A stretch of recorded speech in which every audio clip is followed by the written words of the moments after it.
Kia ora tātou, arohanui ki te tangata, arohanui ki te whanau o ihu karaiti, the family of Jesus Christ. It's great, isn't it, to be part of a family. Sometimes our own family upbringings might not be the best of upbringings. Sometimes we might have struggled with our upbringings, but in the family of Christ, we're all welcome, all nationalities, and there's healing to be found in the body of Christ.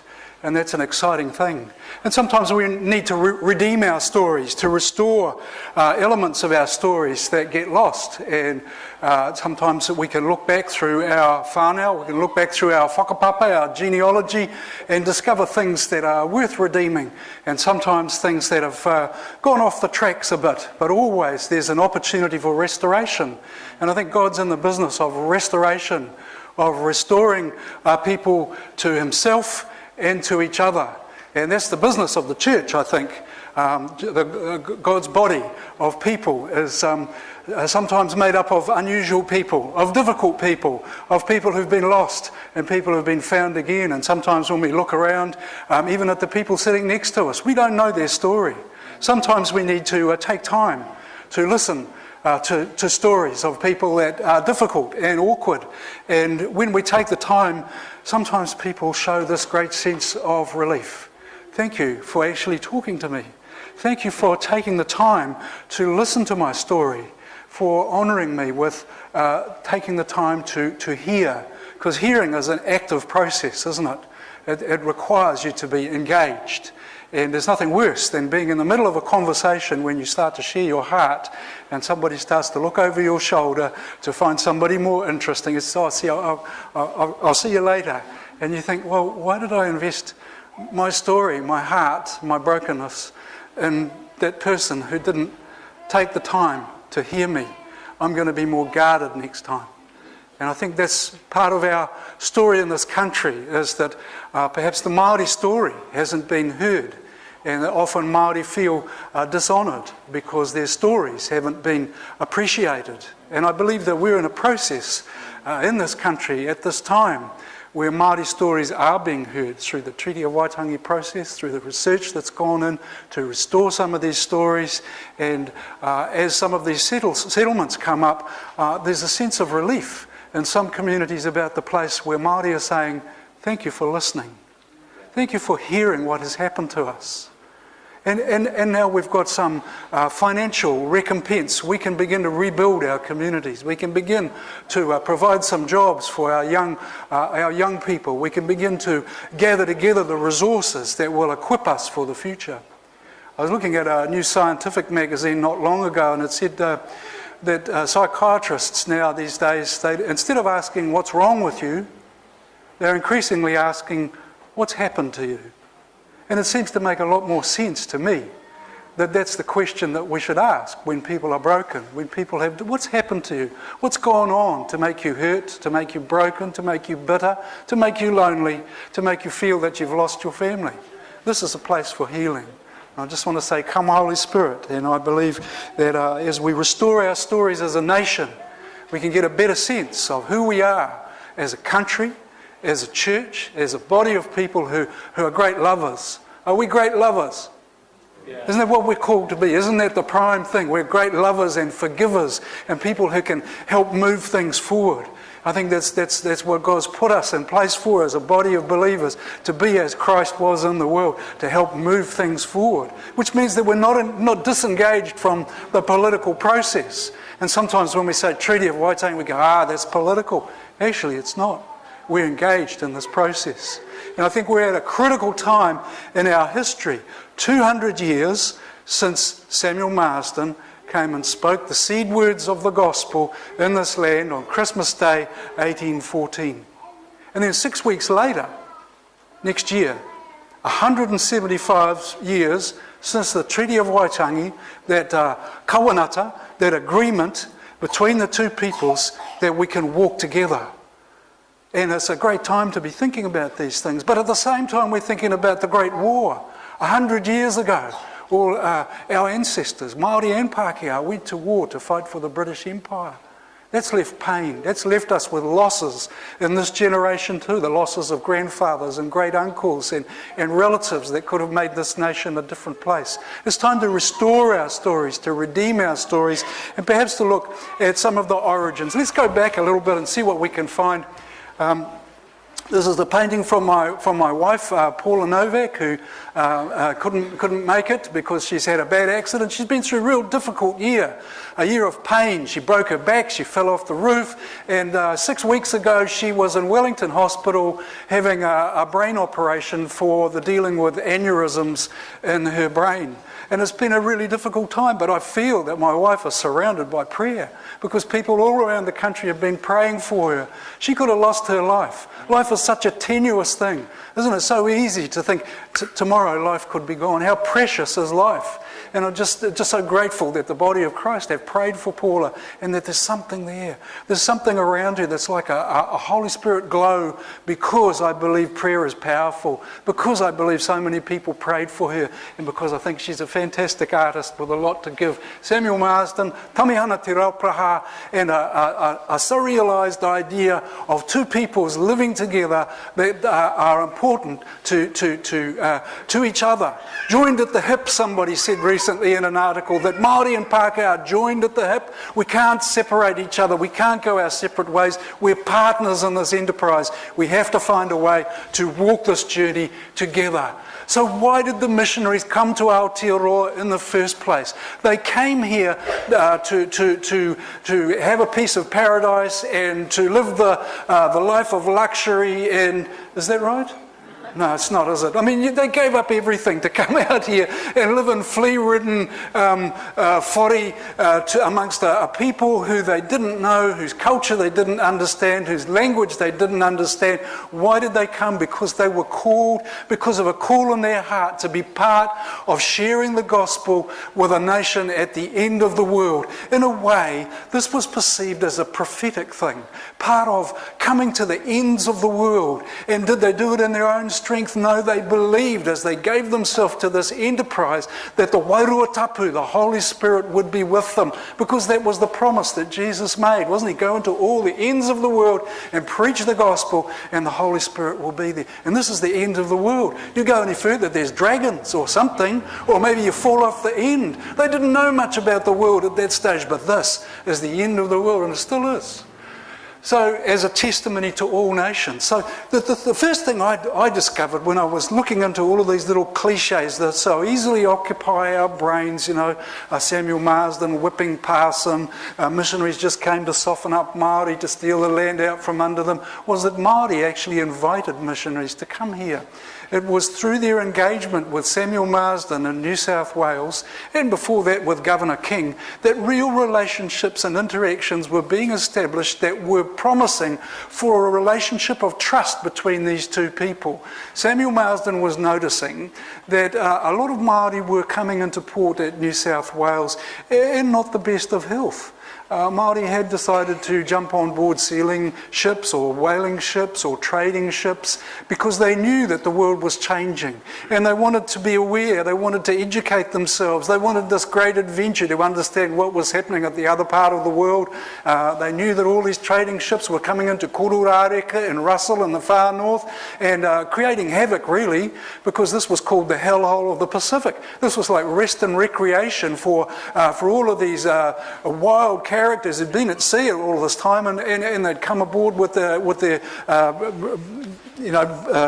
barrels of rum, and they'd be getting into fisticuffs, and they'd be running off with the Māori woman, and Māori are going, yeah, all right, we're doing some really good trade here, but this is really damaging to our people. We're losing a lot of beautiful young wahine who are going on board ships. There's a lot of fighting, there's a lot of drunkenness. This is not good for our people. So they're in a way looking for some advantages as to what else is going on, and as they get often left without payment or whatever in New South Wales, Samuel Marsden is encountering those hugely entrepreneurial and very intelligent people and saying, well, why don't you come back to my farm and I'll nurse you back to health and I'll show you some skills. I'll teach you about wheat cropping. I'll teach you about sheep. I'll teach you about how to look after pigs. I'll teach you how to use some of these implements so that you can take them back and begin to establish a new economy. So at times he had up to 30 different Māori staying on his farm at Parramatta and building a relationship, learning the language, learning from each other.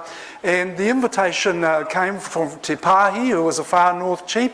Why don't you, because he was interested in this one God, he was interested in this Christianity, but unfortunately through a real misunderstanding, Te Pāhi got blamed for the burning of the Boyd up in Whangaroa Harbour in the far north in 1809.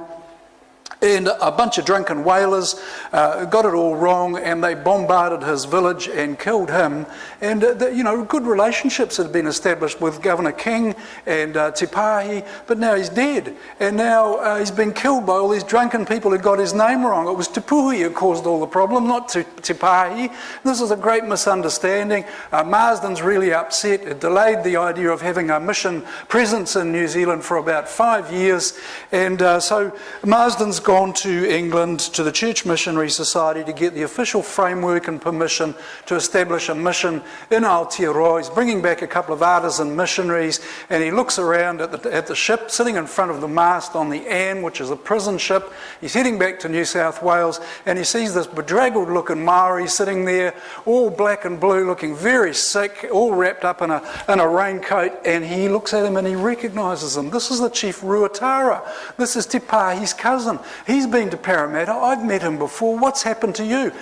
What has happened to Ruatara is worth a book on its own. An enterprising young man who's been hijacked, made promises, ripped off, stranded. So much has gone on, and he's gone back. And he's asking Samuel Marsden, we need you to come out and teach our children. We need you to come and teach the next generation, because there's so much change going on here. We need to understand this. So eventually this happens. There's a long story to get there, but really Marsden, he's been called out to Australia to be the chaplain of the New South Wales prison colony where the jails are full in England. So they're shipping them out to Australia, and you could get sent out there for stealing a handkerchief or a loaf of bread. It was crazy. You could get life sentence to Australia. So the new colonists were prisoners there, and he was to be the chaplain, but he was also asked to be the judge. He didn't want to be the judge, but he was forced into that role. It was a bit of a conflict of interest, really, but Marsden had a real heart for Māori people. And he wanted to come out here and establish a mission, and he was planning to do that. And he sent out a forward party to go and just make sure that everything was all right, that Ruatara was still expecting him, that everything was prepared for his coming out on Christmas Day 1814. So I'm fascinated with this first advance party. If you look at the crew, you've got a German captain of the ship that comes out, bringing out Thomas Kendall, William Hall, John King, artisan missionaries. They're supposed to come out and teach the Māori skills, building houses, shoemaking, rope making, all these kinds of things. It was supposed to teach them the enterprising skills first and then the gospel. So what's happening is that there's several Māori aboard this ship, 2 Tahitians, a Hawaiian, an Aboriginal, a German, American, Swede, Norwegian, Prussian, Englishman, Irishman. There's my ancestors there, the Irishmen. It wasn't actually them, they didn't come till a bit later, but look at this. This is like a United Nations of people coming out to Aotearoa, even before Samuel Marsden has come here. This is incredible, isn't it? And when you look at those statistics for 2013, when we evaluate who lives here in this country, we are a United Nations of countries. We have 200 nationalities living in this country, and just recently I discovered there's 300 ethnicities. For goodness sake, there's just every people group in the world represented here. And as people come into this country from other nations, they often come with their own stories, confident of their stories, confident of where they came from, confident of their history, confident about the stories that they can tell their ancestors. And then I think, how confident are we about the stories of our nation in this country? Sometimes I think we're embarrassed about what it is to be a New Zealander, what it is to be a Kiwi, What is our history? And so often, when you go overseas and you visit and people say, where do you come from? And people will get up and sing a song, and we do very bad versions of Pōkere and slap ourselves and embarrass ourselves in Māori too, and we don't know much more. Why is that? Why haven't we been taught in our schools to appreciate where we come from and to appreciate the stories of the land, to appreciate the indigenous stories of Māori, to appreciate what has happened when the missionaries came out here? Well, because a lot of these stories have been dismissed. The missionary stories, no, they've been written out of our history books as if they don't matter.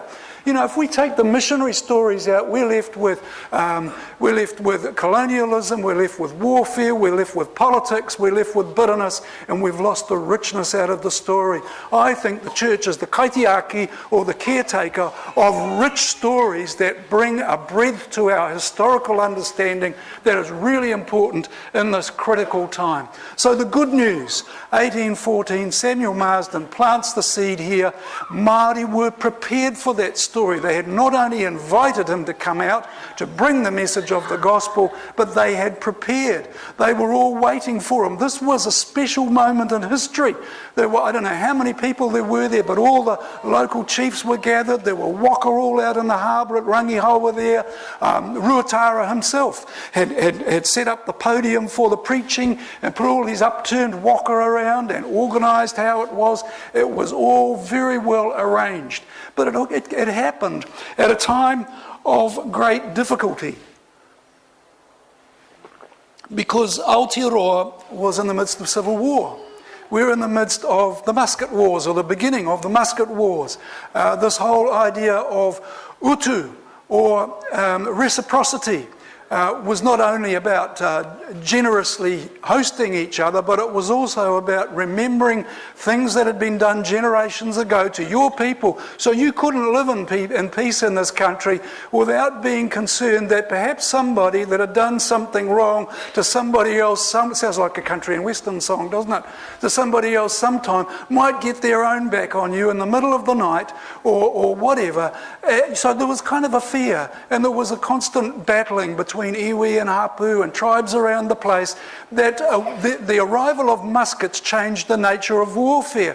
Suddenly Māori were getting quite skilled in the use of these muskets, and old revenge was being meted out. So at the time that Samuel Marsden came, Māori were in a turbulent state, and Ruatara was really stepping out as a peacemaker, believing that this was something important. And at the time of the same message being preached at the time of Christ, the angel's message, fear not, for behold, I bring you glad tidings of great joy, which shall be to all people, also came at a time of great disruption, with the Romans oppressing the Jewish people in Israel, and even looking to kill all the babies in case there was, in fact, some truth to this prophecy that the Messiah was to be born among them. So in Aotearoa, here's the gospel being preached in a time of great turbulence, that something is going to happen, an expectation that something new, that this is a new season. And I get quite excited about Te Hare o Anapuhi, the dance of joy that Ruatara's people and the other chiefs in the far north had composed. They'd actually composed a special haka for this time of inviting the gospel into these shores. E ka nuku nuku, e ka neke neke. I'm not going to do the rest, I'm not going to embarrass myself, but I've seen it done, and it has a cadence and a power, and it is a wonderful thing. It's wonderful to hear this. It changes the atmosphere. But what was being said? Everything is shifting. Everything is changing and moving. Watch the tides of the crying waters at Waitangi spread out like the shining cuckoo. Lay down peace, lay down the good, make room for something new. So in here we've got mention of the shining cuckoo. This is a Māori whakatoki, which is a proverb which says that when the shining cuckoo appears, the seasons change. Something's about to happen. We're about to see it blossom on the trees. This is the kind of season we are in this country at the moment. And you're going to smell the perfume of the blossoms. Something new is happening, a new season. Let's make room. Let's prepare for this new message. Something's happening. So Māori were prepared for this great message. But as I was saying, it was a time of great warfare, and unfortunately these first missionaries, they weren't prepared. They didn't know how to deal with the difficulties that they were placed in. Ruatara was their protector, but within weeks of Samuel Marsden leaving, Ruatara was dead. He'd been sick, he'd been ill, he could no longer protect them. So who protects them now? It's the great chief, Hongiheka. And he's got revenge on his mind. He's a very smart man. He learns the language, he goes to England, they parade him before the king, and with his moko he cuts a very fine thing, and Kendall seems to believe that Hongiheka is there to help him translate the Bible into the Māori language, but on the side he's given all of these gifts of a box of treasures and a suit of armour. As soon as he gets to New South Wales, sells the suit of armour, keeps the suit of armour, he's often seen in the warfare and with wearing the suit of armour, but sells all the treasures and buys 300 muskets, and the musket wars are full on now. This is serious stuff. Unfortunately, after a while, the protection of the missionaries was only afforded if muskets were exchanged. They couldn't eat, they had no protection unless they provided muskets. A really sad period in New Zealand history, but Māori had been gathering muskets from whalers and sealers and traders all around the place. Their warfare was escalating. Hongiheka, Te Rauparaha from Kawhia, to Whirowhiro and Te Waharoa from Waikato, to Hiuhiu from Taupo. These guys created fear across the country with their taua, their war parties, moving down, wreaking revenge on all those people who'd done them wrong in the past, gathering numbers with them, relocating to other areas. The whole country was being scattered and in a state of disruption, and the missionaries can't move out of the far north because it's too dangerous. They're protected up there as long as they stay under the protection of Hongiheka, and so they've got a school there. They've got a Bible school. That's about the best they can do, is to teach the slaves that are taken by Ngāpuhi and taken up to the far north, and these guys are sitting there in their school and they're learning, and it's a really dangerous time. It was a decade before the first conversions, and we've got the Wesleyans arriving in 1819, and they're working together, the Anglicans and the Wesleyans, and gathering the translation material, and everything's done in te reo. Nobody's talking in English. The missionaries have come and sat amongst the Māori and learned their language and tried to understand what words work where, which are the good words that work with the Bible concepts, how can we tell these Bible stories, what are the words that convey the meaning, how can we understand how Māori think, Māori and oral culture, able to retain huge amounts of information, understand their whakapapa going back many generations, able to tell stories around the campfire, and oral culture, able to do all of this now for the first time. So some of their words are being written down by the missionaries. This is a new treasure that's starting to emerge, and these guys are doing a lot of work. But it really took a second wave of missionaries to make sense of what had been going on. It took a different kind of people. These guys, when they came in, it wasn't to be artisans first or to civilise first.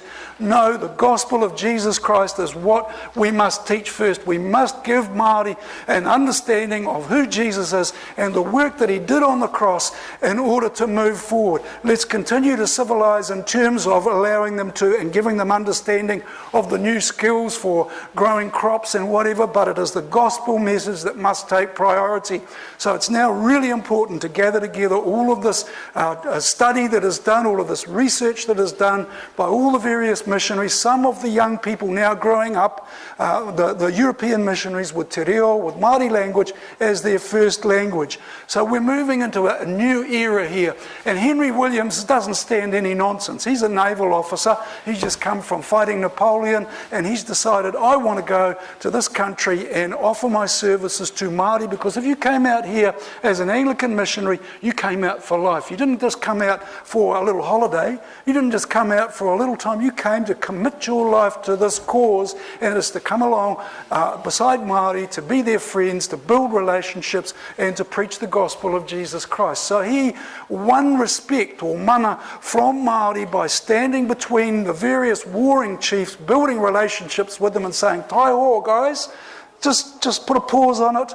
Let's just have a look here at what's going on. If you continue to damage each other and beat each other up, you're not going to have a generation in the future to withstand all the changes that are going to happen in this country. So let's find a way to work this out. Let's make peace. Let's find a way to live in harmony and begin to develop crops and whatever for the markets that are coming along. So he won respect. He ended the musket trade.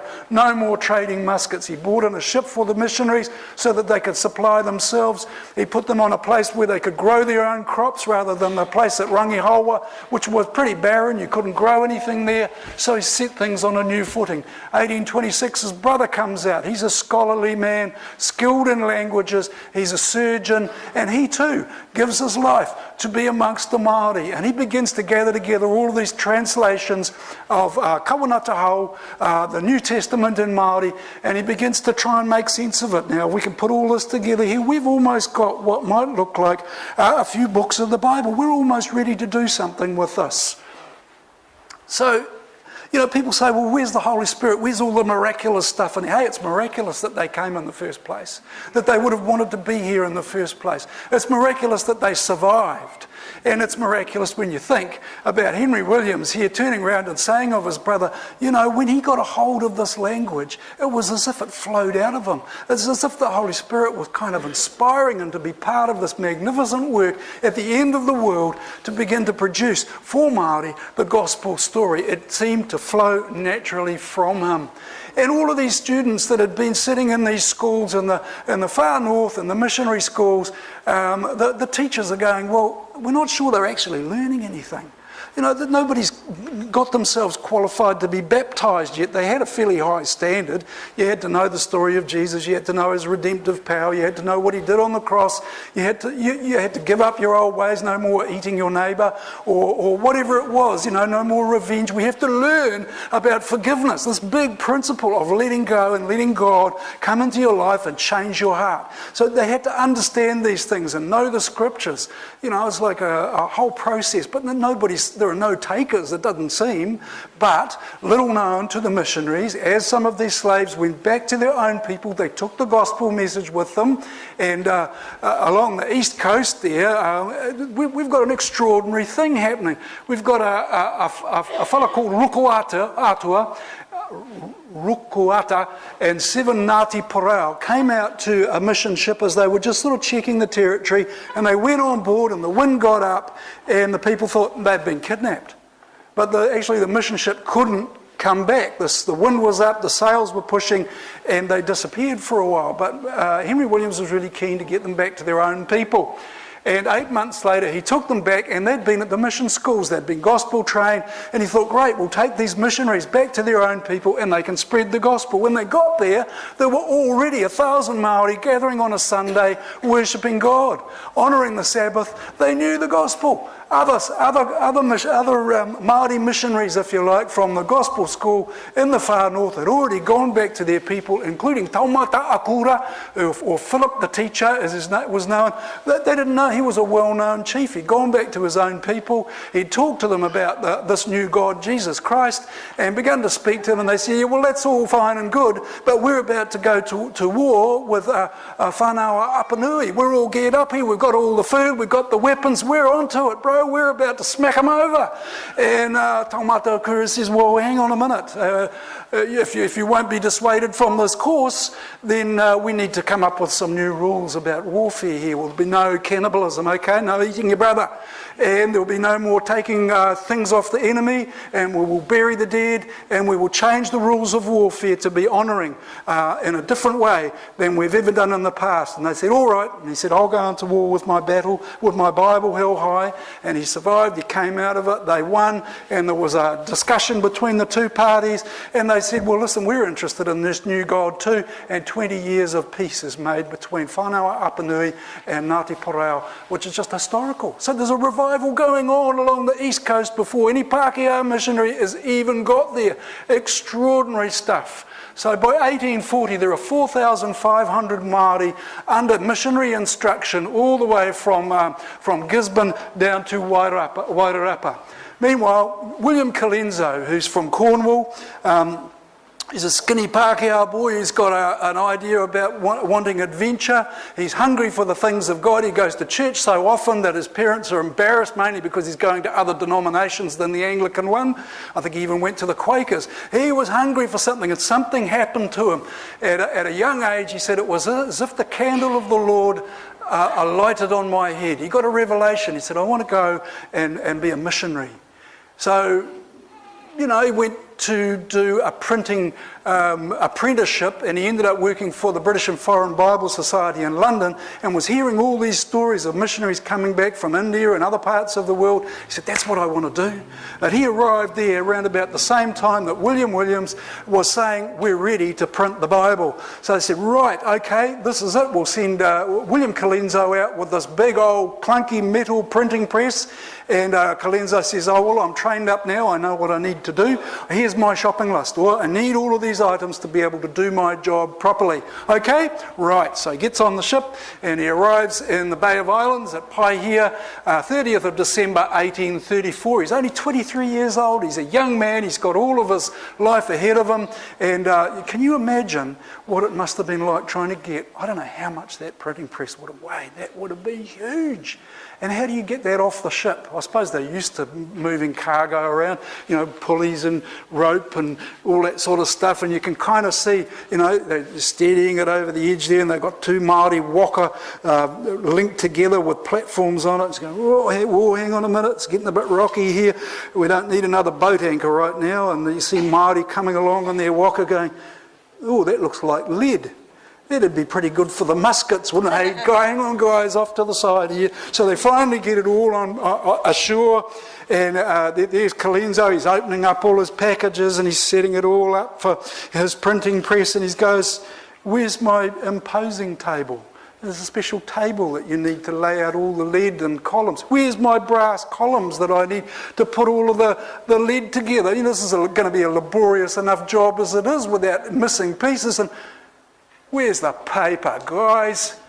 How am I going to print anything without paper? This is crazy. All right, you missionaries, you're not going to be writing home for the next 6 months. I'm confiscating your stationery. So he did.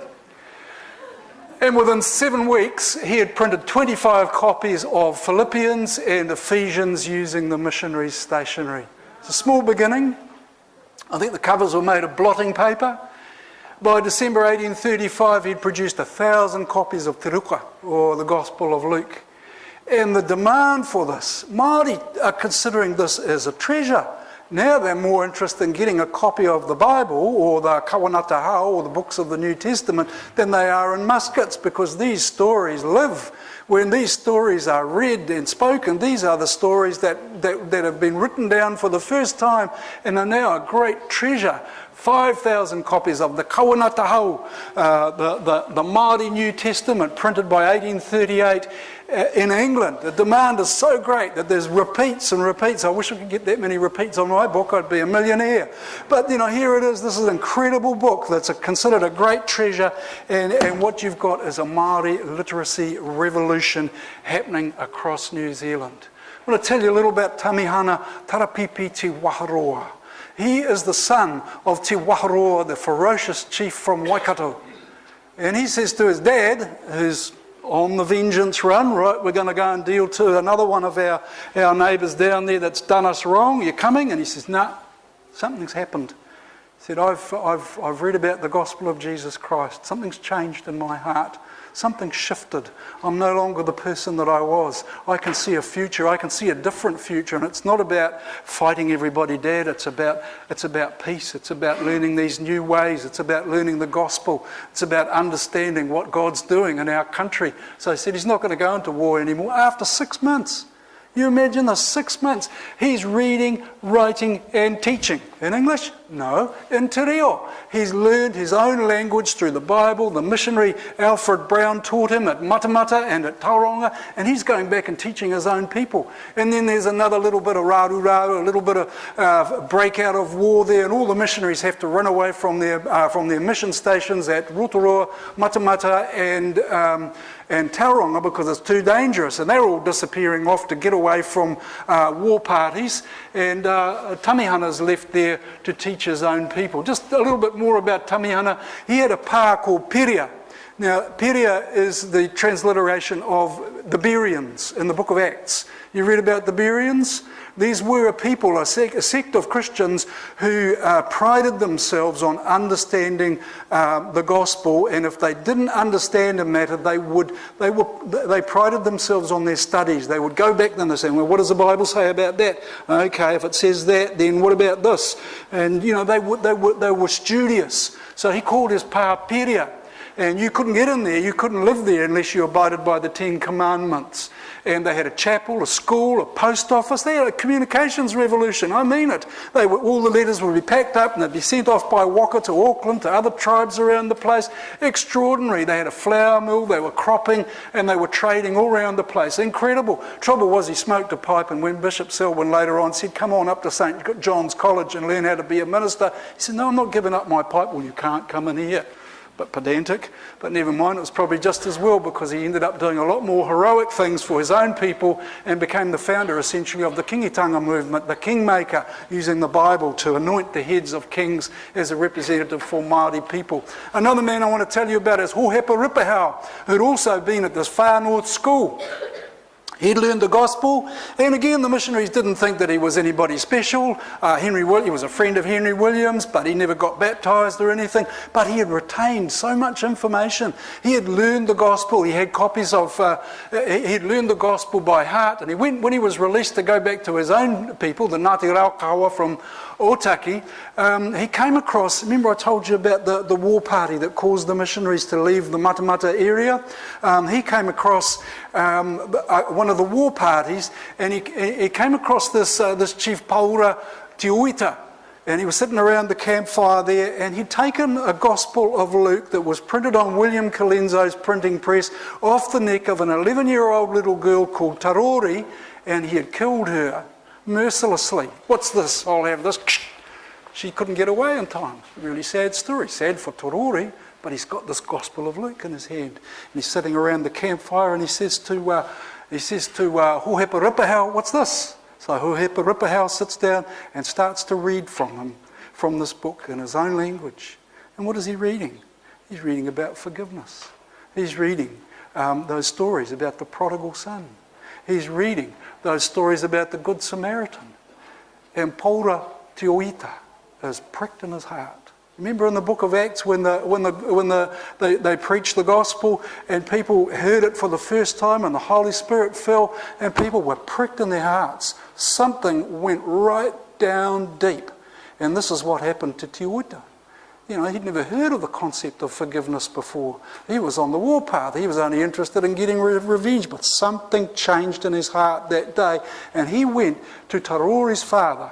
And Tarori's father was Wirimu Ngākuku, who became a great preacher along the east coast in later years and asked for forgiveness.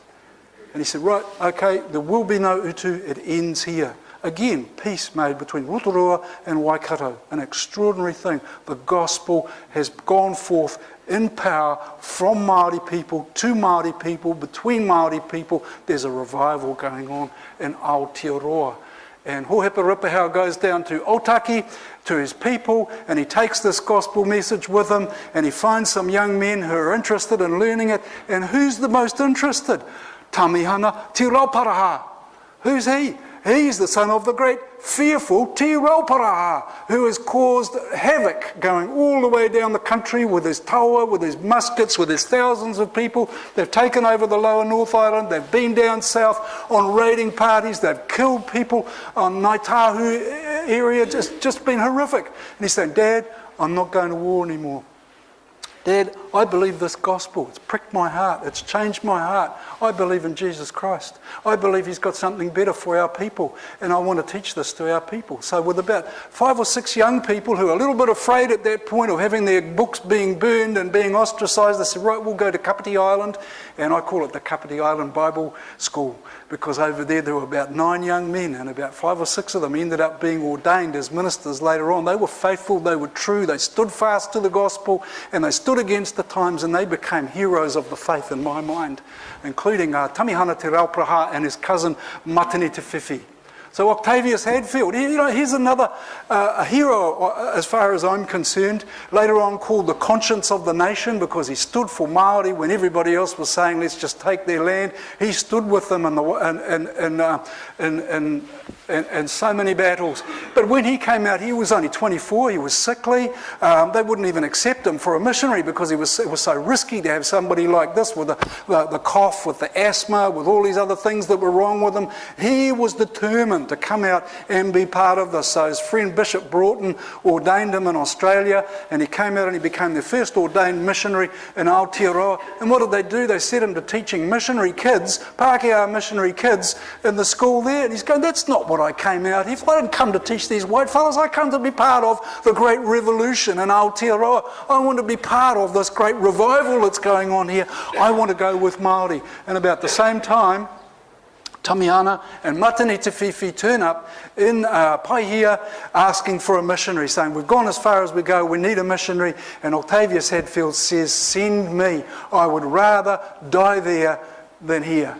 Send me down to be the missionary amongst those people. So Henry Williams takes him and a few other missionaries, drops them off down the east coast and other parts of the country, and they get to Wellington just as the Tory is leaving up the other coast after having claimed to have purchased all the land as far as the eye can see.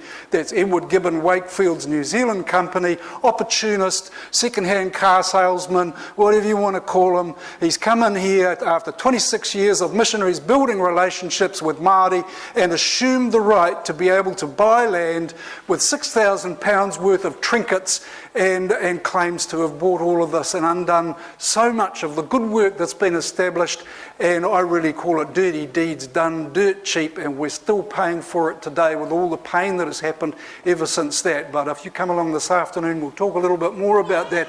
But the missionaries were betrayed essentially, and the government hand in Britain was forced. They didn't want to come out here and have another colony. They had colonies enough, they were in debt. They didn't want to have to be able to deal with New Zealand, but their hand was forced by this private investment company that had assumed for itself, despite the British and the Church Missionary Society and the Wesleyans saying, no way, you're not coming out there.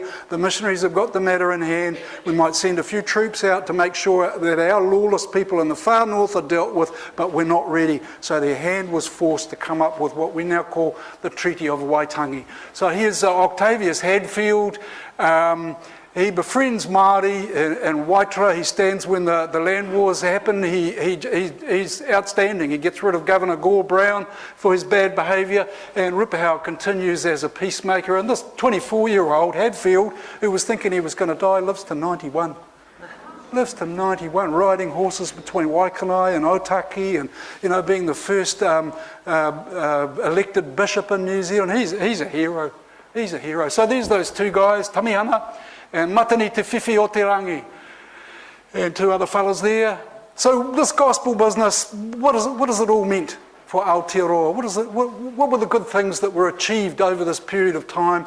This is my little list. There were many gods. You feared to tread in those times without offending Māori, tapu or nor. There were just so many things you had to be aware of, otherwise you could get killed for stepping on a stone that was sacred or for offending somebody by doing something wrong. I think Octavius Hadfield just about got his head chopped off when he grabbed a kumara from a Māori chief's patch, which you weren't supposed to do. He didn't know it, and the old chief was about to go like that, and his friend said, no, hold on, and a week later that chief died, which was really weird, but good for Octavius Hadfield, because people thought, God's with him.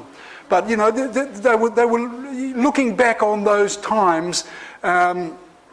Hobbes, I think the head of the Wesleyan Missionary Society, was talking to Henry Williams and saying, look how much has changed. Look what the gospel has achieved in this land in this period of time. You couldn't step anywhere without offending Māori or breaking some tapu or offending gods or spirits. Now things have changed so much. Isn't it incredible? So peacemaking role of the missionaries, the boldness to be able to build relationships with powerful chiefs and to be able to convince them that beating each other up and killing each other and all the rest of it wasn't the best of ideas, that in fact they should use their enterprising skills to become great tradespeople and farmers, etc. Forgiveness rather than utu, the rules of war changing, cannibalism ending, a communications revolution.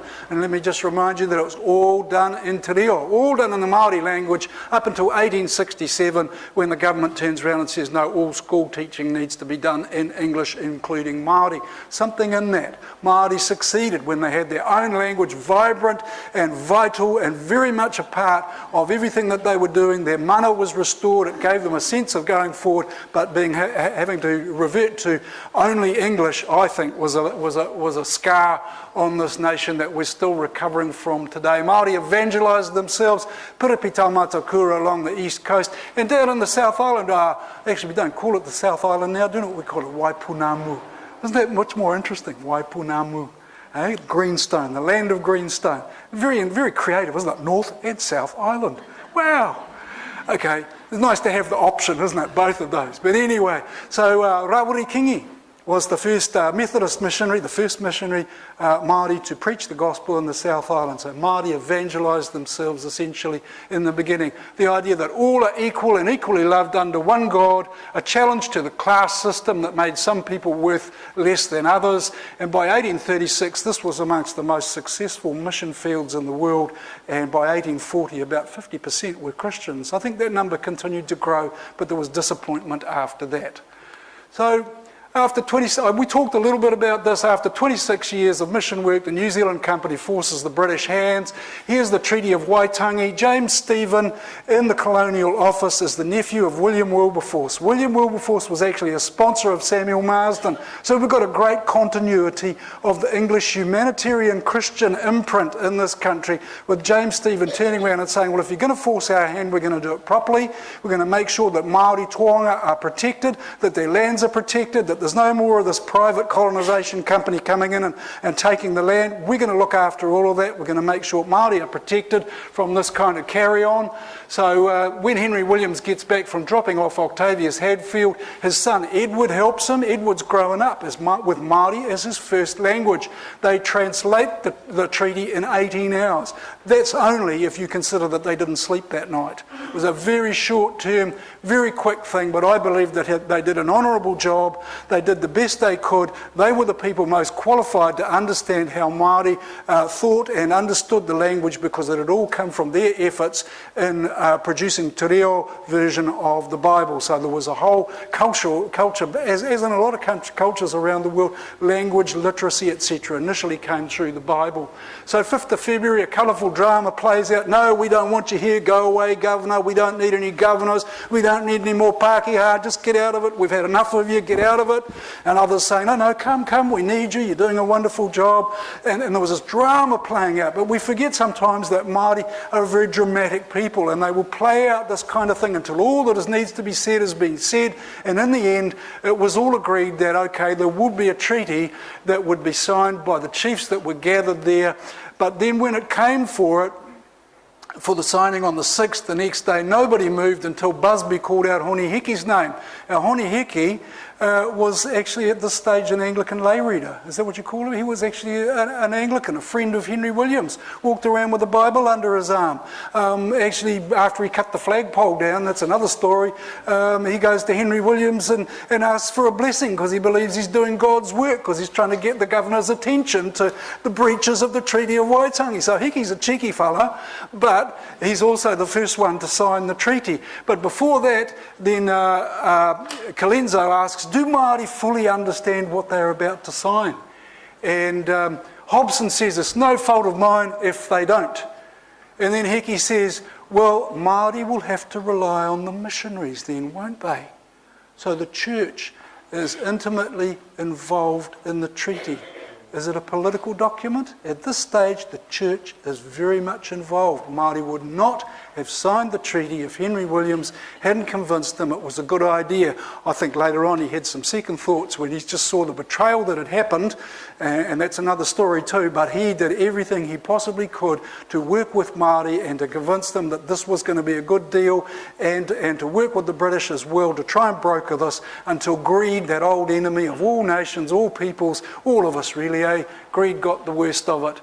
So really no treaty without the missionaries. The church is involved. I find this statement incredible.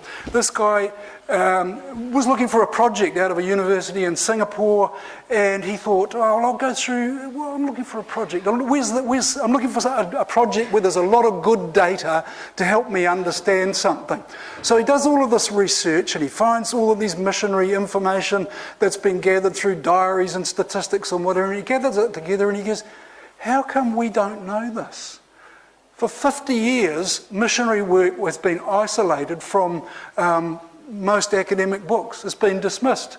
What he says, his findings are, areas where Protestant missionaries had a significant presence in the past are on average more economically developed today with comparatively better health, lower infant mortality, lower corruption, greater literacy, higher educational attainment, especially for women, and more robust membership in non-governmental associations. That's Robert Woodbury, challenging 50 years of academic research which has ignored the impact of missionary efforts. In other words, we've been told a bit of a lie about history. We've got to reclaim our story, we've got to reclaim our history, and know that there's academic research that actually backs this. For some reason, the Christian impact has been stripped out of our story, and we're left with something that is less than alive.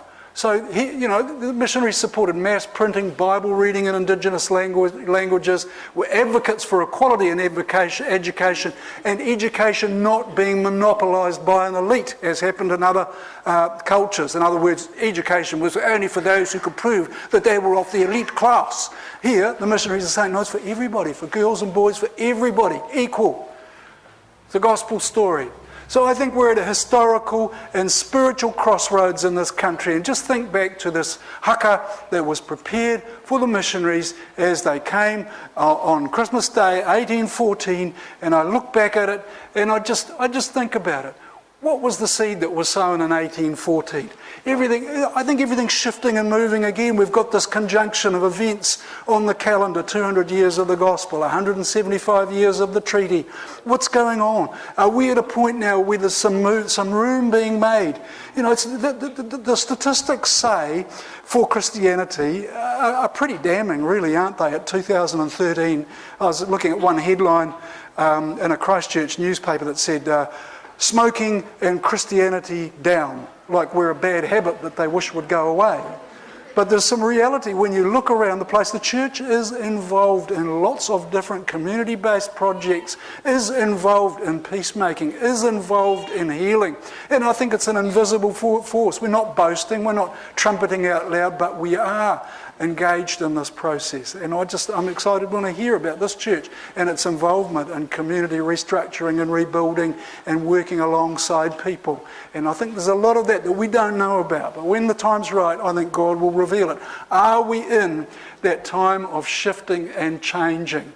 Are Pākehā and Māori Christians working together? It's a challenge. I went down to Waitangi for the Anglican, to talk to all the Anglican ministers, and Bishop Justin with the dreadlocks and the bare feet. Can you believe that? An Anglican bishop with dreadlocks and bare feet. What an amazing guy. He actually said, Aslan's on the move. And I like that, you C.S. Lewis story, Aslan. But I believe that, Aslan's on the move. But also, he got tikanga Māori together with tikanga Pākehā for the first time. He broke it and got them together. And the Māori I was speaking to, I just go, this is historic, man. This is amazing. We actually invited in as equal partners in the Anglican Church ministers gathering. And I don't think he even asked permission. I think he just did it. But it was wonderful. It was a breakthrough time. It was awesome. So are we making room for a new season? And that the shining cuckoo is a migratory bird, and I think it comes in, I don't know where it comes from, but it's one of those amazing things that come from some other part. They go away and they come back up the Hokianga somewhere, and it's the time of a new season. It means that spring. What was that? From where? From Siberia. Goodness me, they've been in the winter. They're serious. They've been in Siberia.